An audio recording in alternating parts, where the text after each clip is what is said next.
అంతా current polity ఇస్తున్నాం కాబట్టి డెఫినెట్లీ ఛానల్లో చూస్తున్న వాళ్ళైతే మీరు తీసుకోండి. 200 రూపీసే ఉంటుంది. పాలిటీ మేము ఒక 4 monthsకి పెట్టేసినాం. ఎవ్రీథింగ్ కరెంట్ ఈవెంట్ ఏదైనా ఇచ్చేస్తాం. అంటే ఒక కరెంట్ ఇష్యూ మీద ఆ ఇష్యూని చెప్పే ప్రయత్నం చేస్తాం, కరెంట్ జడ్జిమెంట్ మీద, లేకపోతే కాంటెంపరీ చట్టాల మీద, కాంటెంపరీ అంశాల మీద ఇట్లా ఇచ్చేస్తున్నాం. ఓకేనా? సో దాంట్లో చూద్దాం. ప్రశ్న వచ్చేసి, ఏ కేసులో సుప్రీంకోర్టు ఈవీఎంల సమగ్రతకు సవాల్ చేస్తూ విచారణ జరిపింది రీసెంట్గా? ఎప్పుడంటే ఇది ఫిబ్రవరిలో జరిపింది అనుకుంటా, 2024 ఫిబ్రవరిలో. ఈవీఎంల మీద మాకు నమ్మకం లేదని ఆశ్రయించిండ్రు. చూద్దాం ఒకసారి. సో ఏది అన్నప్పుడు ఆన్సర్ వచ్చేసి Association for Democratic Reforms versus Election Commission of India. ఇది answer. So answer C is the right answer. ఎందుకు రైట్ ఆన్సర్ చూద్దాం. ఎప్పుడు వచ్చింది, ఏ విధంగా వచ్చింది, ఇందులో మనం గుర్తుపెట్టుకోవాల్సిన 5 ప్రాథమిక అంశాలు ఏంటి? క్వశ్చన్ వచ్చేసి అసలు కేసు ఏంటి?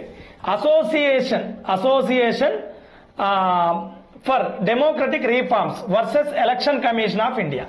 ఓకేనా? Association Democratics versus Election Commission of India. ఓకేనా? షార్ట్లో రాసింది. డెమోక్రటిక్ రీఫార్మ్స్ అంటే ప్రజాస్వామ్య సంస్కరణ అట్లా ఏముండదు. ఇది నామవాచకం, పేరు కాబట్టి ఇట్లే గుర్తుపెట్టుకోండి. అసోసియేషన్ ఫర్ డెమోక్రటిక్ రీఫార్మ్స్ అని గుర్తుపెట్టుకోండి. వర్సెస్ ఎలక్షన్ కమిషన్ కు మధ్య జరుగుతుందని పెట్టుకోండి. ఓకేనా? కేసు ఇది. ఎందుకు?